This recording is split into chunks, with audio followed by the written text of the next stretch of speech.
Heureux de vous retrouver les amis pour cette nouvelle semaine de l'actualité footballistique africaine et internationale. Nous sommes au lundi 23 septembre 2024. Nous allons parler Ligue africaine des champions, sans oublier Coupe CAF et puis l'Europe, les championnats, l'English Premier League, l'Espagne, l'Italie, le derby de la Madonnina. Alors les amis, tout de suite avec la Coupe CAF, bah oui, match Mali bimensuel des sports. Le Djoliba rentre dans l'histoire puisqu'il a décroché son ticket pour la phase de groupe de la Ligue des champions en éliminant la Scotra. 1-0 à l'aller, 1-0 au retour également. Bah oui, on n'a pas oublié de préciser que l'autre représentant en Coupe CAF, le Stade malien également, est qualifié. Donc c'est historique pour le football malien, ce qui contraste véritablement avec les chances de qualif des deux représentants togolais. Dans un premier temps, la Scotra éliminée avec cette défaite 1-0 devant son public où ils n'ont pas véritablement réussi à s'imposer. Et la SK qui coule à Abidjan 2-0 face à la SEC Mimosa, 2 buts partout. À l'aller,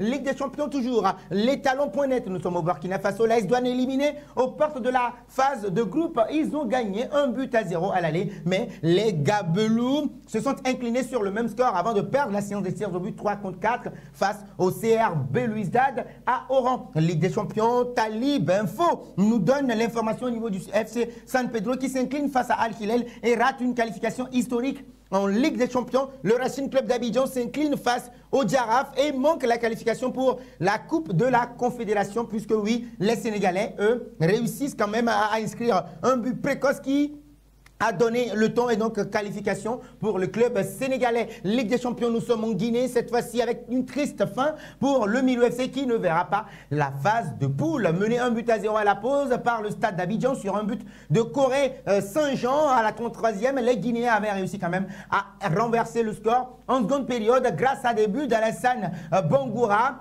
et Seydouba Bangoura également. Malheureusement, cette victoire de 2-1 est insuffisante pour le Milo battu 2-0 au match aller en Côte d'Ivoire. En République démocratique du Congo, avec footrdc.com, l'aventure de Lupopo s'arrête au tour préliminaire. Désillusion également pour le FC Saint-Éloi de Lupopo, justement, devant son public au stade de Kibassa Maliba. Le club louchois est tombé face aux Bravos dos Maquis de l'Angola devant un score, au score justement jusqu'à la pause. Les Viens ont raté la deuxième période synonyme d'élimination en Coupe de la CAF. Défaite 1-2.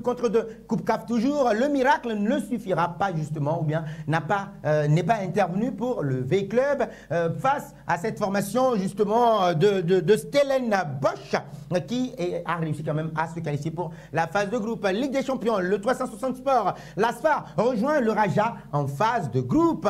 2-0 pour l'Asfar face à cette formation d'Almerec, ce qui leur permet justement de jouer la phase de groupe. Et on rappelle que le tirage au sort de la phase de groupe de la Ligue des champions aura lieu le 7 octobre 2024, justement au siège de la Confédération africaine de football en Égypte. DZ Foot, CAF toujours, Coupe CAF, l'USMA se qualifie aussi le 4/4 pour les clubs algériens. Beau but également de Mondeko sur la première réalisation. Et ensuite, en toute fin de rencontre, oui, sur un corner, un pied qui est trouvé dans la surface de réparation pour permettre à cette formation de l'USMAN de l'emporter 2-0 et qualification pour la phase de poule. Coupe CAF, Sport Culture nous met ici tous les qualifiés pour la phase de groupe avec Enimba, Sek Mimosa, Djaraf, Renaissance Sportive Berkane, tous les qualifiés de la phase de groupe. Bah oui, vous les avez, Black Bulls, sans oublier le Simba SC, le Stade malien Djaraf, Constantine, USM Alger, Lunda Soul, tous les qualifiés sont là pour vous. Alors Sadio Mané, nous sommes en Arabie Saoudite pour parler de ça. Renaissance, à défaut de marquer des buts, eh ben oui, il se transforme petit à petit en passeur décisif. Il est à 4 buts justement dans le championnat, en rivalité avec Moussa Diaby de l'autre côté d'Al Ittihad. Ils ont réussi quand même à s'imposer avec des buts de Cristiano Ronaldo, Anderson Talisca également, sans oublier la passe décisive de Sadio Mané qui était sous le feu des critiques. Et là maintenant, avec l'arrivée de Stefano Pioli, il a une nouvelle opportunité justement de se relancer et de refaire sa santé en Saudi Pro League. Bonne nouvelle pour lui. C'est AfriqueSport.net qui nous donne l'information. La Gazzetta dello Sport, les amis, nous sommes au niveau des tabloïds transalpins. Spallo Milan. Oui, le Milan a réussi quand même à s'imposer dans le derby des Milanais. Ah oui, une victoire en toute fin de rencontre, 2-1. la dernière fois que l'Inter a perdu ce derby, c'était 6 matchs d'affilée. Et là maintenant, le Milan AC revient au devant de la scène, une tête de félité qui a permis justement à cette formation du Milan AC de l'emporter. Tout au sport reste dans cette logique. Nota da Milan, Inter in Gambia. Oui, une belle nuit pour le Milan AC et l'Inter est dans la cage, ou bien à l'Inter dans la cage. Le Quotidiano Sportivo dans sa logique également. Inter in Gambia, Vince Fonseca. Fonseca est battu. Et l'Internationale est dans la cage. Nous allons en Angleterre avec un autre duel encore, les amis. Waouh, que c'était magnifique. Même si Mikel Arteta était furieux après la rencontre face à la formation, face aux arbitres. Bah oui, il faut reconnaître que c'était un match dantesque. 2 buts partout entre Manchester City et Arsenal à l'Etihad Stadium. Les Times Sport, tous les tabloïds aux Anglais en parlent. Britannique, Stones falls derrière Arsenal.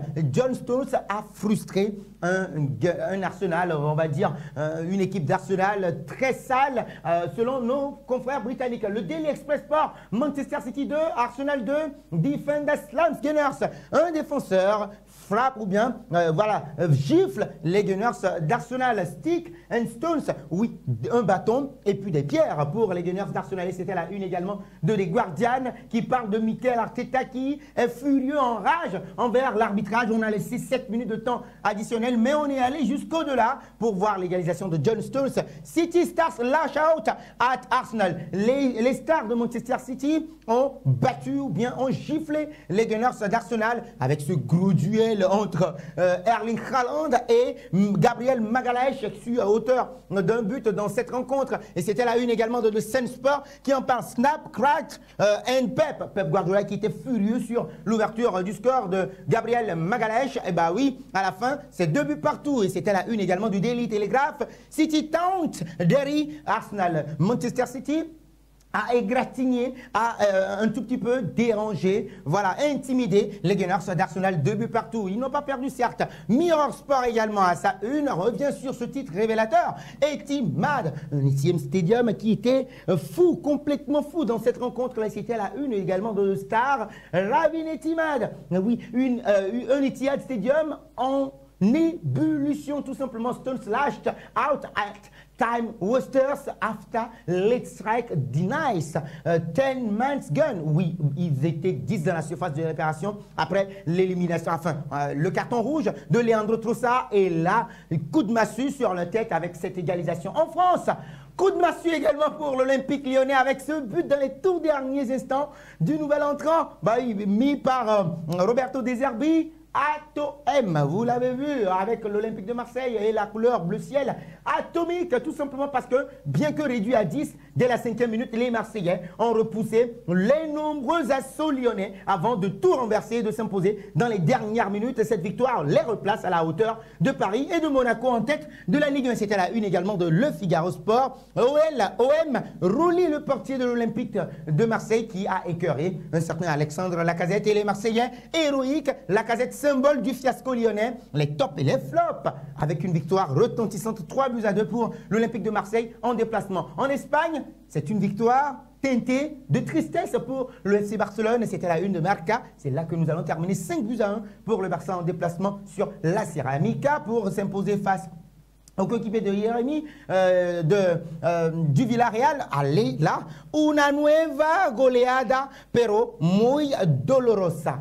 Une nouvelle victoire, mais teintée de douleur, et une grosse douleur puisque Marc-André Ter Stegen sort sur blessure, et c'est lui qui a fait 90% de ce match-là après son fiasco face à l'AS Monaco. Et là, aïe, aïe, aïe. Il se peut qu'il ne puisse plus jouer cette saison puisque la blessure rotulienne a un tout petit peu dérangé après cette prise dans les airs, malheureusement. Il souffrait énormément hier. Le Mundo Deportivo en parle à sa une. Douleur et gloria. Douleur et gloire pour le FC Barcelone à sa une. Pour les sportifs, un pro alt. Un prix élevé puisque le Barça s'impose 5-1 mais perd son capitaine Marc-André Ter Stegen. Et à la une de Sport, le titre est révélateur, Manita y drama. Une Manita, 5-1 et un drame.